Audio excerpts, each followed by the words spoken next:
Apa itu restoratif justice? Restoratif justice atau keadilan restoratif merupakan suatu pendekatan dalam memecahkan masalah yang melibatkan korban, pelaku, serta elemen-elemen masyarakat demi terciptanya suatu keadilan.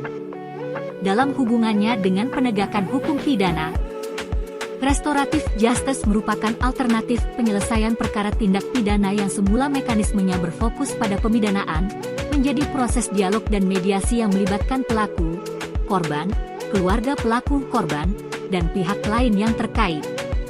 Untuk bersama-sama menciptakan kesepakatan atas penyelesaian perkara pidana yang adil dan seimbang bagi pihak korban maupun pelaku dengan mengedepankan pemulihan kembali pada keadaan semula, dan mengembalikan pola hubungan baik dalam masyarakat.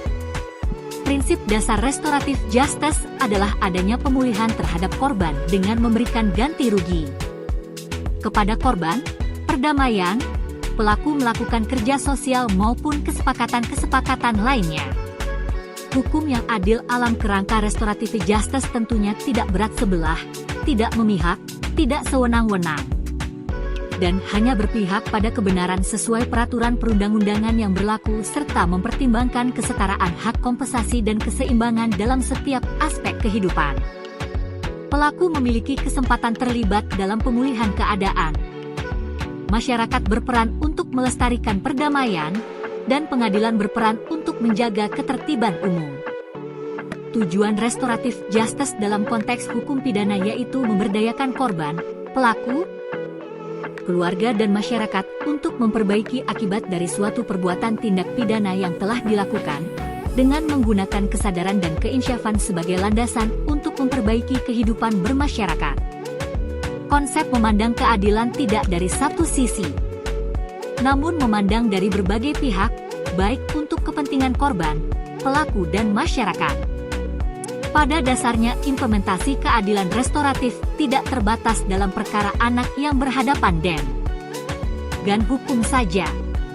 Dalam praktiknya konsep keadilan restoratif juga diterapkan pada perkara tindak pidana ringan, tipiring, sebagaimana berlakunya Perma Nomor 2 Tahun 2012 penyesuaian batasan tindak pidana ringan dan jumlah denda dalam KUHP.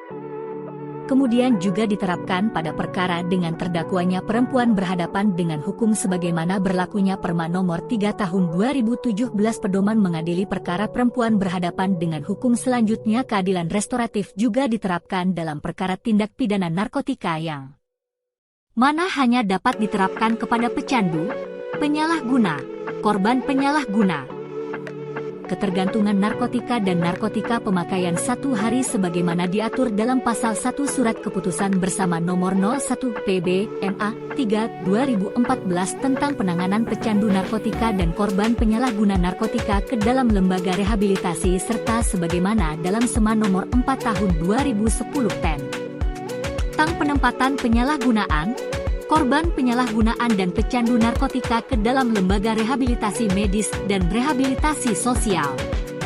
Lebih dari itu, dari segi harmonisasi peraturan dan sinergitas aparatur penegak hukum, ternyata konsep keadilan restoratif justice juga telah mulai diimplementasikan oleh Polri dan Kejaksaan Agung yang masing-masing juga telah mengeluarkan peraturan terkait penerapan keadilan restoratif pada wewenang dan atau tingkatan pemeriksaannya masing-masing. Seperti halnya Peraturan Polri Nomor 8 Tahun 2021 tentang penanganan tindak pidana berdasarkan keadilan restoratif dan Peraturan Kejaksaan Republik Indonesia Nomor 15 Tahun 2020 tentang penghentian penuntutan berdasarkan keadilan restoratif. Mahkamah Agung sendiri melalui Direktorat Jenderal Badan Peradilan Umum juga telah mengeluarkan Surat Keputusan Dirjen Badilum Nomor 1691 DJU SK PS 0012/2020 tentang pemberlakuan pedoman penerapan keadilan restoratif justice.